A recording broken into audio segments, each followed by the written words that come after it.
जी, बहुत बहुत आभार कि आपने मुझे आज अवसर दिया है एक ऐसे विषय पे जिससे कि शिक्षा का क्या हो होगा यदि उसमें नैतिकता नहीं रहे। मैं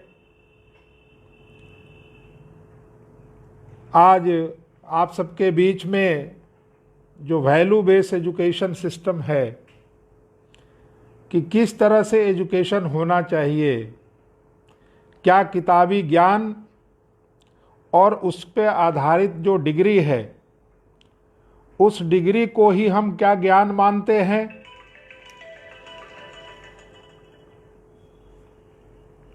हेलो, ठीक। तो हमें ये देखना पड़ेगा कि किस तरह के ज्ञान की आवश्यकता है। क्या शिक्षा केवल डिग्री लेने से कोई व्यक्ति शिक्षित हो जाता है? क्या किताबी ज्ञान ही सबसे बड़ा है? ये आज एक विषय है जिस पर कि पूरा विश्व और कम से कम भारत में एक चिंतन हो रहा है, एक मनन हो रहा है। इसको देखने के लिए हमें एक दो चीज़ों को निश्चित तौर पे उस पर ध्यान देना पड़ेगा कि एजुकेशन क्या है और वैल्यू बेस्ड एजुकेशन क्या है। इसके अंदर एजुकेशन जो है ओपन अप योर माइंड, लेकिन जो वैल्यू बेस्ड एजुकेशन है वो प्योरिटी ऑफ हार्ट के साथ दिमाग को भी जोड़ता है। एजुकेशन जो है वो स्किल देता है, लेकिन वैल्यू बेस्ड एजुकेशन सिंसियरिटी देता है। तो ये हमको समझना पड़ेगा कि हम क्या करने जा रहे हैं। अभी हमने जो शिक्षा के बारे में जितना भी डिस्कशन हमने किया है वो मूलतः केवल हम बात करते हैं उस शिक्षा की जो एक हमें 2 साल 3 साल 4 साल के अंतराल पे एक कागज का टुकड़ा प्राप्त करते हैं और उस पे हमारे को वो डिग्री लिखी रहती है और उस डिग्री के आधार पे हम लोग समाज में मूल्यांकन करते हैं कि ये व्यक्ति जानकार है, विद्वान है और इसको विद्वता प्राप्त है। लेकिन क्या उसके आचार, विचार, व्यवहार और संस्कार ये सारी चीजें उसमें निहित है कि नहीं उस डिग्री को प्राप्त करने के साथ? और यदि नहीं है तो संस्कार विहीन शिक्षा जो है वो अनगाइडेड मिसाइल की तरह है। उस शिक्षा से समाज का कल्याण नहीं हो सकता जिसमें संस्कारित और सभ्यता और संस्कृति ये तीनों चीज का सम्मिश्रण नहीं हो। हम आज जो पढ़ा रहे हैं उसको पढ़ाने के साथ हमने देखा कि स्वतंत्रता प्राप्ति के बाद हमने बहुत से आईआईटी खोले और इस आशय से खोला कि भारत उन्नति की तरफ अग्रसर होगा। लेकिन जो समस्याएं उस समय थी उससे बढ़कर के समस्याएं हैं। लेकिन क्या इन संस्थाओं ने क्या उसमें बढ़ चढ़ के भाग लिया, उसमें सहभागिता की? क्या हर एक आईआईटी ने कम से कम किसी एक गांव को समृद्ध बनाया, संस्कारिक बनाया? ये सोचना पड़ेगा, क्योंकि सबसे ज़्यादा पैसे एजुकेशन में उन्हीं संस्थाओं को मिलते हैं जो तकनीकी शिक्षा देती है, जो मैनेजमेंट की शिक्षा देती है। अच्छी बात है, मिलना भी चाहिए, लेकिन उसके साथ साथ उनका दायित्व भी है और इसलिए वैल्यू बेस्ड एजुकेशन की बहुत ही आवश्यकता है। उनके अंदर जो संस्कार हम दे रहे हैं, तो देश प्रेम के बारे में कुछ भी नहीं पढ़ाया जाता है। यदि राष्ट्र प्रेम किसी व्यक्ति के दिल में नहीं है तो मुझे लगता है कि उसके पास जितनी भी सारी डिग्री हो उसका कोई मुझे नहीं लगता कि औचित्य है। उस डिग्री को वो रखे रहे, लेकिन मैं उस व्यक्ति को विद्वान समझता हूँ जिसने संस्कार के आधार पर समाज में परिवर्तन करने की क्षमता है। वो मुझे लगता है कि वो ज़्यादा विद्वान है, उसका ज़्यादा उसको श्रेय देना चाहिए और डिग्री के आधार पे नहीं होनी चाहिए। लेकिन धीरे धीरे बाजारीकरण होता गया शिक्षा का और उसमें संस्कार विहीनता धीरे धीरे बढ़ने लगी है और आज हम गुरु शिष्य परंपरा को पूरी तरह से भूल गए हैं। गुरु शिष्य परंपरा के पीछे मकसद क्या था? गुरु शिष्य परंपरा के पीछे मकसद यही था कि हर व्यक्ति समान रूप से, वो धनी हो या गरीब हो, कमजोर हो या बलवान हो, एक छत के नीचे एक तरह के खान पान के साथ, सम्मान के साथ शिक्षा प्राप्त करता था और उसमें जो गुणी होता था वो आगे बढ़ता था। आज की शिक्षा क्या है? एक तरफ ये शिक्षा है कि पेड़ के नीचे बैठने को लोग मजबूर हैं और दूसरी तरफ एयर कंडीशन स्कूल बन रहे हैं। अब ये शुरू से ही दोनों के संस्कार में अंतर हम पैदा कर दे रहे हैं। जो विद्यार्थी ऐसे संस्कार से आता है जिसने कभी गरीबी नहीं देखा हो, कभी अभाव नहीं देखा हो, उसके मन में मुझे लगता है कि उतना दर्द और करुणा के भाव नहीं होते जितना कि उन लोगों में होता है जिन्होंने उसको सहा है, उसको देखा है, उसको समझा है, उसको परखा है। तो ये एक बेसिक अलग बात है। अब हम कहते हैं कि एजुकेशन जो है वो knowledge which can literate only, ये अंग्रेजी में हमें पढ़ाया गया है, लेकिन संस्कृत में हमें एजुकेशन का ऐसा डिफिनीशन नहीं मिलता है, हिंदी में ऐसा नहीं मिलता है। एक संस्कृत में कहते हैं कि जो व्यक्ति वैल्यू के साथ एजुकेशन प्राप्त करता है उसको हम उसके बारे में, उसके जो विचार होते हैं वो बड़े ही अच्छे होते हैं। और अच्छे कहने का मतलब है कि उसमें इतनी समृद्धि होती है, इतनी ताकत होती है कि वो कहीं ना कहीं से समाज में कभी ना कभी अच्छा करते ही हैं। तो ये हम लोग जो है भूल जा रहे हैं कि आज नई शिक्षा भी नीति आ रही है, बड़ी अच्छी बनी हुई है, लेकिन हमने क्या परिवर्तन किया? मुझे लगता है कि जिस तरह से भारतीय परिप्रेक्ष्य में एक आधुनिकता का शब्द आया है, मॉडर्नाइजेशन, बोलते हैं बड़ा मॉडर्न आदमी है, उस आदमी के मॉडर्नता में क्या परिवर्तन हुआ? परिवर्तन केवल ये हुआ कि उसने बाह्य आवरण को बदलने का प्रयास किया और पश्चिम की नकल करके उस बाह्य आवरण को दिखाता है कि मैं कितना ज़्यादा एडवांस हूँ, कितना ज़्यादा मैं मॉडर्न हूँ, लेकिन अंदर से कभी उसके अंदर कोई आधुनिकता नहीं आई। हमारी जो वैल्यू बेस्ड एजुकेशन है वो अंदर से हमें आधुनिक बनाती है, जिसमें संस्कृति और सभ्यता का मिश्रण होता है, उसमें तड़का होता है, जिसके आधार पर जो है आप आगे बढ़ते हैं। और यही हमारा बल है, यही हमारी जो समृद्धि का कारण है। नहीं तो ये बड़ा ही मुश्किल है आज के युग में संस्कारिक शिक्षा पैदा करना। और उसके परिणाम देखिए, परिणाम क्या हो रहे हैं। हमने अपने समय में केवल वृद्ध आश्रम का नाम सुना था, एक आध कहानियां पढ़ी थी। आज वृद्ध आश्रम 2026 तक बॉम्बे, दिल्ली के शहरों में बुकिंग हो चुकी है, एडवांस बुकिंग हो चुकी है।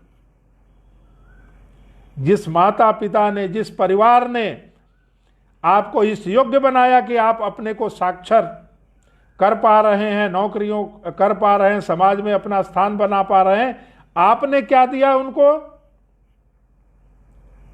वृद्धा आश्रम, क्या इस तरह की शिक्षा, यही मॉडर्न एजुकेशन है? यदि वैल्यू बेस्ड एजुकेशन होता तो निश्चित तौर पे नैतिकता यदि होती तो कोई व्यक्ति अपने पिता को, माता को वृद्धाश्रम में रखने को नहीं सोचता। लेकिन ये संस्कार विहीन जो आंधी की तरह लोग दौड़ रहे हैं, उस तरह की शिक्षा ने ये इस तरह के चीज़ों को लाया है। अब ये हम करते क्या है, हमने यूटिलिटीज को लिया। हमने जो है आजकल की शिक्षा क्या है कि केवल हमें नंबर चाहिए, हमें डिग्री चाहिए, हमें नौकरी चाहिए। किस लिए पढ़ रहे हैं? उनका कहना है कि केवल ये 3 सबसे पहले मेरा लक्ष्य है, उसके बाद कुछ करने का होगा तो हम करेंगे। लेकिन बहुताय छात्र जो है वो केवल इसलिए करते हैं कि उन्हें रोजी रोटी और अच्छे सुख सुविधा और संसाधन प्राप्त हो देश का, इसके लिए एजुकेशन करते हैं। लेकिन हमारे वेदों में, विद्या संस्थानों में, यदि उसको विद्या संस्थान कहते हैं और वेद की बात करते हैं तो फिर तो विद का मतलब होता है कि टू नो, और वेदा का मतलब होता है कि नॉलेज, बॉडी नॉलेज। जो डिफरेंट टाइप की जो नॉलेज है, रूट है, उसको हम वेदाज कहते हैं। कर्मा कंदा, एक्शन, ये एक्शन का काम है, लेकिन वो एक्शन तो करते नहीं है। उनके अंदर क्या है कि किसी तरह से हमें समय को निकाल करके आगे बढ़ना है, पढ़ना है। तो इस तरह की शिक्षा यदि होगी तो किसी भी तरह का हार्मोनी नहीं हो सकता है। और जो व्यक्ति अपने परिवार के लिए कुछ नहीं कर सकता है, वो मुझे लगता है वो समाज के लिए भी नहीं कर सकता है। और वो जो समाज के लिए नहीं कर सकता, वो देश के लिए क्या करेगा? और ये आजकल के मॉडर्न एजुकेशन की सबसे बड़ी हमारे को दिक्कतें हैं। अब हमें वैल्यू क्या देनी है? मोरल वैल्यू चाहिए, कल्चरल वैल्यू चाहिए, प्रोफेशनल वैल्यू होना चाहिए, सोशल वैल्यू होना चाहिए, मेंटल लेवल पे उसकी वैल्यू होना चाहिए, इंटेलेक्चुअल वैल्यू होनी चाहिए, नेशनल वैल्यू होनी चाहिए। ये सारे वैल्यू का निर्माण करना शिक्षा का मूल्य उद्देश्य है। और यदि इस तरह की शिक्षा नहीं कोई देता है तो फिर तो वैल्यू के बारे में बहुत कहने की जरूरत नहीं है। तुलसीदास जी ने कहा था कि रघुकुल रीति सदा चली जाई, प्राण न जाई पर वचन न जाई। ये वैल्यू है कि value is one by which man lives, for which they are willing to sacrifice comfort, facility and even life of the preserve their values. ये हमारा जो है संस्कार, ये हमारा दर्शन कहता है। लेकिन आज इस चीज पर कभी पढ़ाया जाता है, कभी लिखाया जाता है, कभी समझाया जाता है, ऐसा नहीं होता है। ये इस संकट को उबारने के लिए हमें लगता है कि संस्कार विहीनता सबसे बड़ी दिक्कत है। और आप सारे लोग सही कह रहे हैं कि आधुनिकता के साथ साथ हमें अपने पुरातन जो अतीत है उसको भी भूलना नहीं चाहिए। इस देश में गुरु शिष्य परंपरा रही। जब हम गुरु कहते हैं और जब हम प्रोफेसर साहब कहते हैं तो इन दोनों में अर्थ है। मैं यदि किसी व्यक्ति को गुरु मानता हूं, गुरु का मतलब है कि मैं उसके सामने अपने को समर्पित करता हूं, समर्पण करता हूं और तब उससे सीखने का कुछ प्रयास करता हूं। प्रोफेसर जब आप बोलते हैं तो लगता है कि ये प्रोफेशनल रिलेशन है, ये गुरु शिष्य परंपरा नहीं है। हम जब कहते हैं कि ये प्रोफेसर हैं तो प्रोफेसर मतलब प्रोफेशनल रिलेशन है। तो ये संवाद और इस तरह का जो हमारा आपस में जो संबंध है, यदि प्रोफेसर और स्टूडेंट के रिश्ते की बात करते हैं जो आजकल है, तो ये ऐसा यदि चलेगा तो तभी तक गुरु के साथ, प्रोफेसर के साथ लोग नमस्ते करते हैं। मैंने बड़े बड़े संस्थानों में देखा है, उच्च संस्थानों में देखा है कि जिस सेमेस्टर में आप पढ़ाते हैं तभी वो गुड मॉर्निंग, गुड आफ्टरनून वो लड़का करता है, और जिस सेमेस्टर में आप नहीं पढ़ाते हैं वो आपको पहचानने की भी जरूरत नहीं करता है, पहचानने से भी इनकार कर देता है। लेकिन जो हमें गुरु, जो जिनको हम मानते हैं, आज हम लोग सारे लोग जो जुड़े हुए हैं कहीं ना कहीं से किसी गुरु के कारण, उनके प्रसाद के कारण ही इस जगह पे पहुंचे हुए हैं। आज भी हमको जो क्लास 3 में, 4 में, 5 में, 6 में जिस टीचर ने पढ़ाया, यह उसको हम गुरु मानते हैं, क्योंकि उसने हमारे पढ़ने लिखने और संस्कार की आधारशिला रखी, और उसके आधार पे हमने इस तरह के जो भी कुछ हासिल किए वो किया। लेकिन आजकल संस्कार विहीन शिक्षा का बढ़ता जा रहा है प्रभाव। कोई हमारा करिकुलम नहीं है कि हमें कैसे एक व्यक्ति को दूसरे से व्यवहार करना चाहिए। आज इसको भी पढ़ाने की आवश्यकता है। इसका बहुत बड़ा संकट है। इस संकट से उबरने के लिए हमें लगता है कि शिक्षा में आमूल चूल परिवर्तन करने की जरूरत है, और यदि हम नहीं करेंगे तो ये समाज में जितने भी सुविधाएं आप दे दें उससे कुछ नहीं होने वाला है। जो हमारे 4 पुरुषार्थ था कि धर्म, अर्थ, कर्म, मोक्ष, आजकल इसका अभाव देखने को आपको मिल रहा है। मोक्ष में तो कोई जाना ही नहीं चाहता है, कोई लिबरेशन में जाना नहीं चाहता है, कोई ट्रू सेल्फ रियलाइजेशन में जाना नहीं चाहता है। हर आदमी चाहता है कि वर्तमान में जियो और वर्तमान में ही ऐसा ही हमारा हमेशा रहेगा। केवल हमने ल शब्द सीखा, द नहीं सीखा, और हमारे गुरु ने हमें सिखाया द, ल बाद में। देना कितना समाज को दे सकते हैं, कितना हम दूसरे लोगों को दे सकते हैं, कितना अपने दोस्तों को दे सकते हैं, कितना अपने समाज को दे सकते हैं, कितना अपने धर्मगुरुओं को कुछ कर सकते हैं। ऐसी भावना गुरु सिखाता है, और टीचर हमें सिखाता है कि आपको पैकेज कितना मिलेगा, आपको सुविधा कितनी मिलेगी, आपको किस तरह का अधिकार मिलेगा। इसलिए ये दोनों में अंतर समझना पड़ेगा। आज के शिक्षक और हमारे समय के जो शिक्षक हैं उसमें यही परिवर्तन है। इसी कारण से बहुत सारी घटनाएं, दुर्घटनाएं विश्वविद्यालयों, महाविद्यालयों, विद्यालयों में हो रही। हम पश्चिम की सभ्यता को पूरी तरह से ऊपरी आवरण के रूप में ढक लिए हैं अपने को, और इसका परिणाम क्या हो रहा है? ब्रह्म मुहूर्त में पढ़ने वाले लोगों की संख्या 3% रह गई, और सूर्य नहीं देखने वाले विद्यार्थियों की, जिन्होंने सूर्योदय नहीं देखा, ऐसे विद्यार्थियों की संख्या लगातार बढ़ रही है।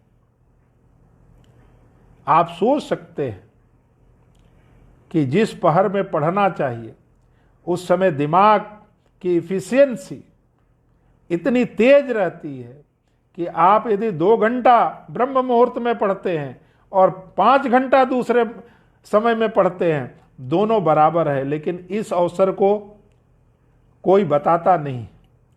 टीचर सिखाता है कि रात को देर तक पढ़ो, देर तक सो के उठो।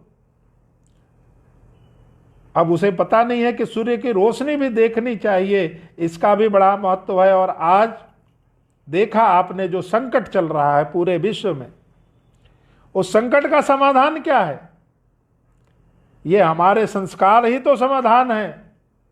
पूरी दुनिया ने भारतीय संस्कारों को अपनाया, और यही हमारी सबसे बड़ी थाती है, यही हमारी सबसे बड़ी शिक्षा है। यदि विश्व को हमने सबसे बड़ी शिक्षा दी तो दोनों हाथ जोड़ करके अभिवादन करने की जो अभी शिक्षा हमने दी, मुझे लगता है इससे बड़ा विज्ञान और ज्ञान कुछ नहीं हो सकता विश्व के लिए। जो लोग हेलो हाय आय और बाय की जिंदगी जी रहे थे, उन्होंने प्रणाम करना सीख लिया, नमस्कार करना सीख लिया, योग सीख लिया। तो हमारा जो जीवन पद्धति थी वो भी एक बहुत बड़ी शिक्षा है। जो हम अनुशासन की व्यवस्था अपने गुरुकुल में रखते थे कि वही व्यक्ति जो सारे के सारे लोग हैं वो सब संसाधनों को जुटाएंगे, खाने की भी व्यवस्था उन्हें करनी है, पढ़ने की भी व्यवस्था करनी है, बिजली की भी व्यवस्था देखनी है, पानी की भी व्यवस्था देखनी है। तो वहां से जो व्यक्ति तैयार होकर मिलता था, उससे जो निकला हुआ विद्यार्थी निकलता था, उसके मन में आजकल बहुत कॉमन शब्द है, फ्रस्ट्रेट हो गया लड़का, स्ट्रेस में है बच्चा, रोज अखबारों में निकलता है। ये शब्द दोनों उस बच्चे के डिक्शनरी में नहीं होते हैं कि मैं छोटी छोटी परेशानियों से वो कभी विचलता नहीं है, वो विचलित नहीं होता है। तो जब वो विचलित नहीं होता है, क्यों? क्योंकि उसकी इस तरह की ट्रेनिंग दी गई है, उस तरह से उसने देखा है, जीवन में हार्डशिप भी जिया है, जीवन में सुखमय क्षण भी जिया है। लेकिन आज इस तरह की शिक्षा का बहुत ही अभाव है, और ये अभाव जो है लोगों के स्वभाव को पूर्णतः परिवर्तित कर दिया है। हम अपने कर्मों से नहीं, अपने विचारों से भी दरिद्र होते जा रहे हैं। आपने देखा कोरोना के समय में सबसे ज्यादा संकट कहां आया? आर्थिक राजधानी, पावर की राजधानी, ऐसे जगहों पे। हमारे काशी में सांस्कृतिक राजधानी है, यहां तो कोई व्यवधान नहीं आया, हर आदमी निकल के जितना सहयोग कर सकता है किया, क्योंकि यहां विद्या के साथ साथ संस्कार भी जीवित है, क्योंकि इस भूमि पे संस्कारिक लोग बहुत रहे हैं, और यहाँ जो आता है उसका संस्कार जो है बढ़ जाता है। क्यों? इसीलिए जो आता है वो काशी में ही रह जाता है, रम जाता है। तो ये एक संस्कार है, एक यहाँ के वातावरण का संस्कार है, वो भी बहुत जरूरी है। हम जिस तरह का वातावरण दे रहे हैं आज के विद्यार्थियों का, उस वातावरण में सांस्कृतिक और सभ्यता दोनों शब्दों से लोग बहुत घृणा करने लगे। और ये सबसे बड़ा हमारा जो है संकट आ रहा है इसमें, कि हम किस तरह से इसको पुनः वापस लाएं। और यदि हम पुनः वापस नहीं लाते हैं तो ये कितना भी आप शिक्षित समाज बना लीजिए, वो समाज तो नहीं शिक्षित हो सकता है। व्यक्ति जो है केवल शिक्षित होकर अपने लिए जो कर पाएगा, लेकिन उसमें वो प्रवृत्ति नहीं आएगी जो हमारे संस्कार में सिखाया है कि साईं इतना दीजिए जामे कुटुंब समाए, मैं भी भूखा न रहूं, आने वाला भी भूखा न जाए। ये संस्कार हम कम देंगे, और यही संस्कार है जिसके कारण भारतवर्ष में आज इस विश्वव्यापी संकट में भारत की स्थिति बहुत ही सुदृढ़ है, क्योंकि हम इसमें विश्वास करते हैं कि जो कुछ है उसी में सब लोगों को खाना है, उसी में सबके साथ रहना है, उसी में समन्वय स्थापित करना है। और ये क्यों ऐसा होता है? क्योंकि ये शुरू से हमारे परिवार ने, हमारे समाज ने, हमारे गुरुओं ने ये संस्कार दिया कि जो है मिल बांट करके खाइए और खुश रहिए। आज देखा होगा आपने टीवी पे क्या हाल है अमेरिका में। वहां तो बड़े अच्छे संस्थान हैं, पूरे विश्व के लोग सोचते हैं कि अमेरिका रिटर्न, इसका मतलब विद्वान हो गया। अब वहां क्या करके आया ये नहीं पता है हमें, लेकिन अमेरिका गया, वहां से आ गया तो जैसे लगता है कि बुद्ध के बट वृक्ष के नीचे वहां बैठ के आ गया, बुद्धित्व को प्राप्त हो गया, ऐसा विचार लोगों का है। लेकिन उस देश में आज देखिए क्या हो रहा है। हम छोटी मोटी घटनाओं से विचलित हो जाते हैं, लेकिन आज वहां की स्थिति, कई शहरों में कर्फ्यू लगाना पड़ा और टीवी के बातों पे विश्वास करें तो वहां के राष्ट्रपति को भागना पड़ा एस्केपिंग रूट से, बंकर के थ्रू, ऐसा न्यूज आ रहा था।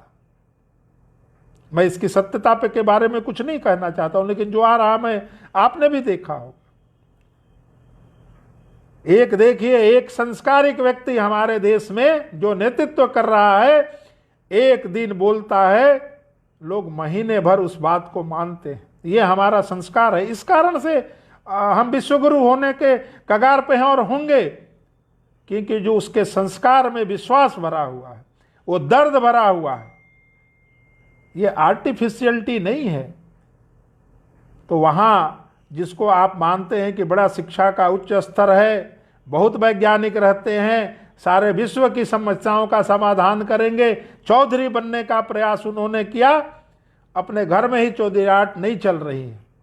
तो भारत से तुलना करना किसी विश्व के किसी देश के बस का है नहीं, क्योंकि आज भी हमारी जो व्यवस्था है, हमारी जो सोच है, उसमें हमें भारतीयता है, राष्ट्रीयता है और गुरुओं का सम्मान और आदर, ये जो चीज़ें हैं वो हम सारे लोगों में निहित है, तभी ये देश चल रहा है।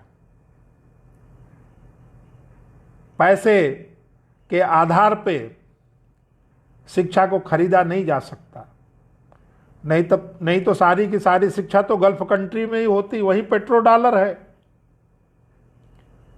केवल शिक्षा से पैसे से शिक्षा को खरीदा नहीं जा सकता, और न केवल पैसा होने से आप शिक्षित हो पाते हैं। ये जो है ऐसा चलने वाला नहीं। आज हमें पुनः एक बार उन पद्धतियों के से ही निर्माण करना पड़ेगा जिसको हमने छोड़ दिया था।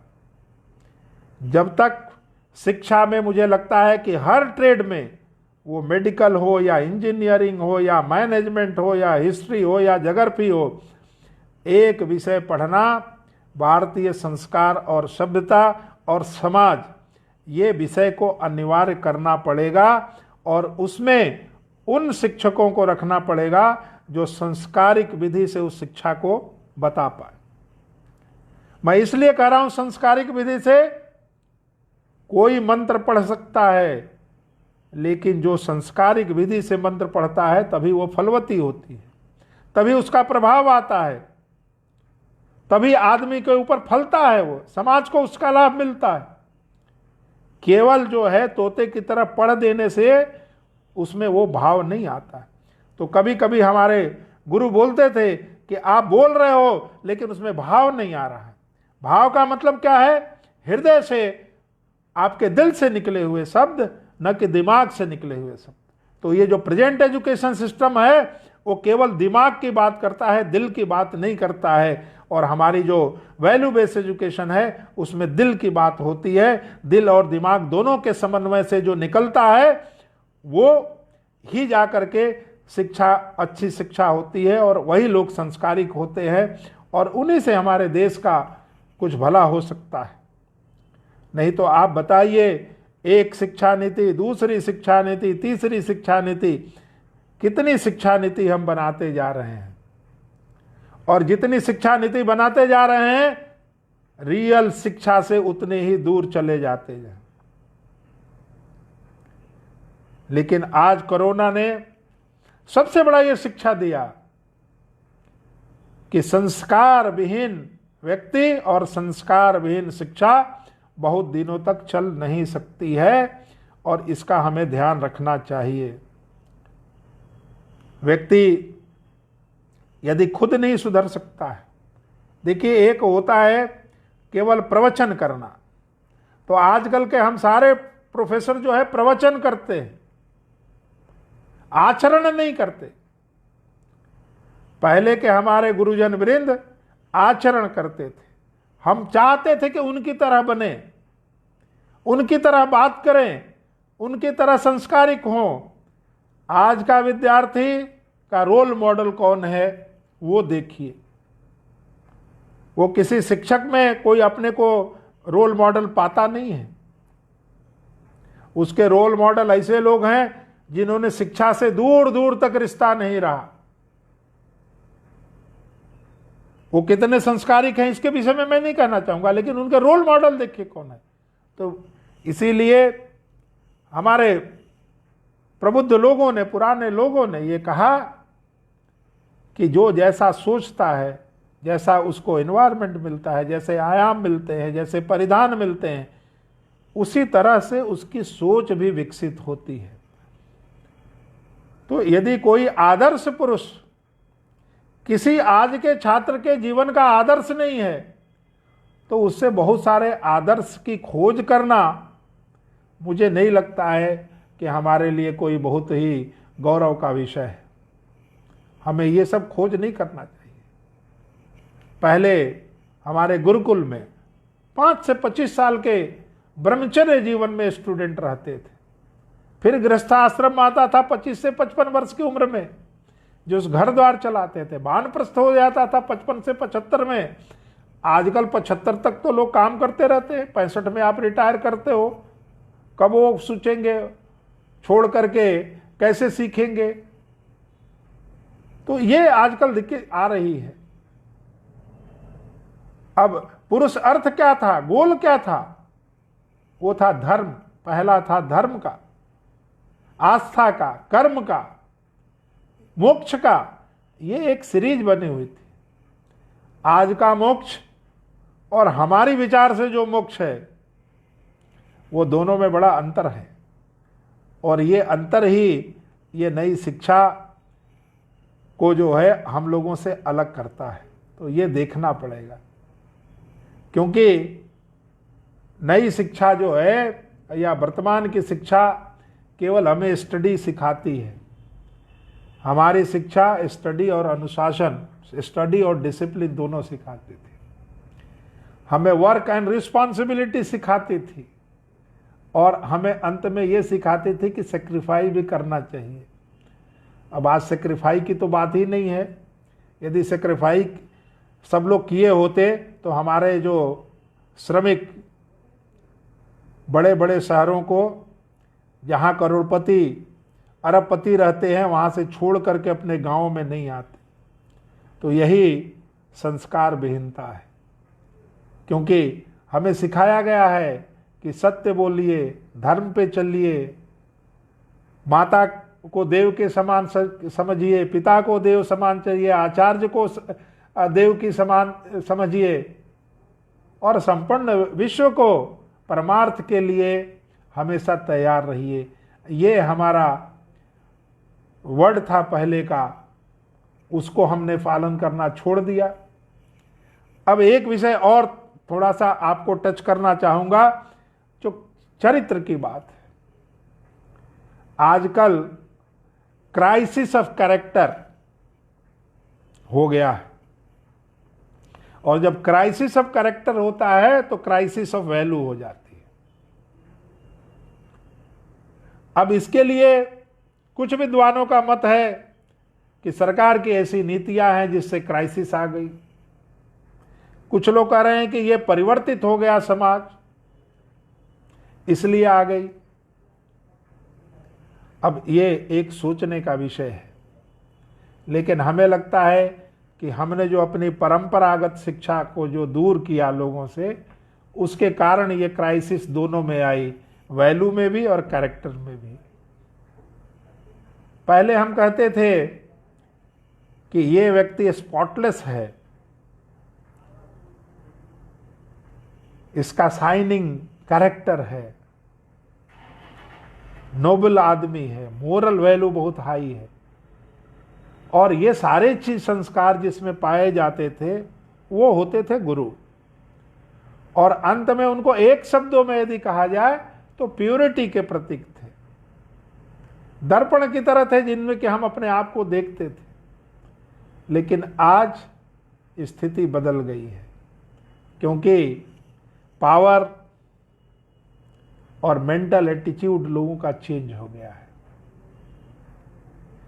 सेल्फ कॉन्फिडेंस की कमी आ गई है, फेथ समाप्त हो गया है। तो ये सब सारी चीज़ों को कहाँ से पुनः वापस लाया जाए? इसके लिए तो हमें role base, value base education system को ही लाना पड़ेगा जो हमारा था, और हमें बिना उसको लाए हम आगे बढ़ नहीं सकते हैं। बढ़ने का मतलब है कि हम जी तो सकते हैं लेकिन जीवन का आनंद नहीं ले सकते, क्योंकि देखिए खाना खाना और खाना का आनंद लेना, आनंद के साथ खाना, दोनों में बहुत ही अंतर है। ये हमें समझना पड़ेगा कि एक भरना और एक भरण करना, ये दोनों में विभेद करना पड़ेगा और इसको समझना पड़ेगा। और ये आप नहीं कर पाएंगे तो ये समाज को बचाना बड़ा ही मुश्किल काम होगा, क्योंकि तरह तरह की जो विषमताएं हैं शिक्षा में, उनमें जितना भी चर्चा की जाए उतना ही कम होगा।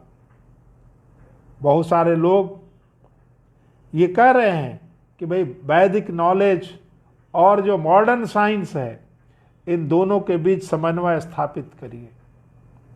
इसको कैसे किया जाएगा? संस्कृत को जब तक सरल नहीं करेंगे तब तक ये हो नहीं सकता है। संस्कृत में जो लिखा है, यदि हम उसका अर्थ ही नहीं समझ के अनर्थ समझ जाएंगे तो संस्कार कैसे आएंगे? तो हमें लगता है कि वैदिक नॉलेज और मॉडर्न साइंस को यदि ब्रिज करना है, उसके अंदर एक पुल बांधना है कि सब अच्छा ज्ञान जो है वो फ्लो करे दोनों तरफ से, तो उसके बीच में समन्वय स्थापित करने के लिए संस्कृत की उपादेयता बहुत ज़्यादा है। और जब तक हम उसको नहीं करेंगे तब तक जो है हम आगे नहीं बढ़ सकते। और यहीं से हमारा जो है लगता है कि पुनः विश्वगुरु बनने की परंपरा चालू होगी, क्योंकि हमारे वेद जो हैं, मैं उनको विज्ञान मानता हूं, उसमें पूरा विज्ञान भरा हुआ है, और विज्ञान है उसके साथ संस्कार भी भरा हुआ है, क्योंकि विज्ञान यदि संस्कार के साथ नहीं रहेगा तो वो डिस्ट्रक्टिव हो जाता है। जिस तरह से एक ही बंदूक आपको रक्षा भी कर सकती है और आपको हत्यारा भी बना सकती है, उसी तरह से यदि साइंस के ऊपर संस्कार का गाइडेंस न हो तो वो फिर बेबौत लोगों को मार डालती है। और आजकल के जिस तरह से आतंक का साया फैल रहा है, उसमें यही तो है कि संस्कार नहीं है लेकिन उनके पास साइंस है और टेक्नोलॉजी है। ये बड़ा चिंता का विषय है कि इंजीनियरिंग करके, मैनेजमेंट करके, बड़े बड़े संस्थानों में नौकरी करने के बाद भी कोई युवक आकर के दो देशद्रोही कामों में लिप्त हो जाता है। यही हमें इंगित करता है कि हमने क्या पढ़ाया, क्या दिया और उसने देश को क्या दिया। ये सबसे बड़ा इंडिकेशन है। ये हम लोगों को देखना पड़ेगा, समझना पड़ेगा, और तभी जाकर के हम आगे बढ़ पाएंगे। मैं चाहता हूं कि हमें सरकार से मांग करनी चाहिए कि कम से कम हर व्यक्ति को हर कोर्स में हर साल एक विषय संस्कार, सभ्यता, संस्कृति और भारतीयता का पाठ जरूर पढ़ना चाहिए। आज के विद्यार्थी ना वैदिक कोई नॉलेज है उनको, वो तो अपने ग्रैंडफादर का भी नाम याद रखे तो बड़ी भारी बात होती है। और हम अपना जो है पूरा कुल का जो ट्री है, पेड़ है, उसको लोग जानते हैं। ऐसे ऐसे अभी हमारे किसी मित्र ने लिखा वैदिक गणित के बारे में। वैदिक गणित सबसे त्वरित गणित है, और हमने देखा भी है कई जगहों पे कि उसमें जो सूत्र दिए हुए हैं, 9 सूत्र हैं, 6 सब सूत्र हैं, उन सारों का यदि ज्ञान हम अच्छी तरह से विद्यार्थियों को कराएं तो निश्चित तौर पे गणित में एक बहुत बड़ा उथल पुथल आ जाएगा। अब आजकल के जो मॉडर्न कोचिंग इंस्टीट्यूट वाले हैं वो वैदिक गणित की पुस्तकों से छोटे छोटे टिप्स लेते हैं और विद्यार्थियों को बताते हैं कि देखो मुझे तुमको शॉर्टकट बता रहा हूं, तुमको टिप दे रहा हूं, कहीं नहीं मिलेगा। लेकिन ये 9 और 6 का जो सूत्र है उसको आप पढ़िए। वैदिक मैथमेटिक्स की किताबों को पढ़ने के बाद ये पता चलता है कि अंक गणित कितना आसान है, जिसको कि आज मैं किसी विद्यार्थी को कहूं कि कंपाउंड इंटरेस्ट निकालो तो उसको 2 घंटे लगेंगे। वैदिक मैथमेटिक्स यदि आती है तो 10 मिनट के अंदर वो निकाल करके सारी की सारी चीजें दे देगा। तो ये इस तरह का ज्ञान चाहिए, समग्रता होनी चाहिए ज्ञान में। और यदि व्यक्ति निर्माण नहीं होता है जिस शिक्षा से, तो मुझे लगता है उस शिक्षा का कोई वैल्यू नहीं है। और इसके अनेक उदाहरण हम लोगों को देखने को मिल रहे हैं। भारतवर्ष में ही ये संभव है, जो हम ज्ञान की बात कर रहे हैं, परंपरागत ज्ञान की बात कर रहे हैं, ये केवल भारतवर्ष में ही संभव है और इसको हम लोगों को करना पड़ेगा। हमें जो है लोगों के मानसिकता में क्रिटिकल नहीं, सेल्फ क्रिटिकल होने की बात करनी पड़ेगी। हमें उन्हें बताना पड़ेगा कि आपको ओपन और क्यूरियस रहना है, डाइवर्सिटी को जो है सोर्स ऑफ लर्निंग बनाना पड़ेगा और कंस्ट्रक्टिव डायलॉग को भी महत्व देना पड़ेगा, क्योंकि जो हमारे पुराने संस्कारिक विचार आचार हैं उनको सुनना चाहिए, उनको पढ़ाना चाहिए। अब हर व्यक्ति को, जैसे किसी एक देश ने किया कि एक छात्र को तब तक ग्रेजुएशन नहीं मिलेगा जब तक कि वो 3 साल तक पेड़ की सुरक्षा एक लगा के नहीं करेगा और जाते वक्त किसी दूसरे छात्र को हस्तांतरित करके जाएगा कि देखो 3 साल मैंने इस पेड़ की सेवा की, आगे 3 साल तक तुम्हें करना है। ये संस्कार की चीजें हैं। अभी पर्यावरण दिवस भी आ रहा है, पर्यावरण का संकट भी है, पानी का संकट है। अनेक चीजों में जो हमारी परंपरा है, हमारी जो शिक्षा थी, उसमें हमेशा सिखाया गया था कि आप संचय करिए, केवल ज्ञान को छोड़ के सबका संचय करिए, ज्ञान को बांटते रहिए, बांटते रहिए, बांटते रहिए, धन का संचय करिए, पानी का संचय करिए, वस्त्र जितनी आवश्यकता है उतना पहनिए, भोजन जितनी आवश्यकता है उतना करिए और दूसरों के लिए भी सोचते रहिए। अब हमारे सारे संस्कारिक शब्दों को अंग्रेजी ने ले लेकर के एक एक नए शब्द दे दिए। ये सारी हमारी जो शब्द थे उनको उन्होंने सस्टेनेबिलिटी वर्ड के साथ जोड़ दिया और आजकल हर व्यक्ति बात करता है सस्टेनेबल डेवलपमेंट। ये क्या है सस्टेनेबल डेवलपमेंट? ये हमारी परंपरा की देन है, हमें जो सिखाया जाता था उसी की देन है कि भाई अपने लिए और आने वाले अपने भविष्य के लिए भी कुछ संचय करके रखिए, अपनी भविष्य की पीढ़ियों के लिए करके रखिए। ये हमारे संस्कार थे। लेकिन अब सस्टेनेबिलिटी हुआ तो हमने बात करने लगे।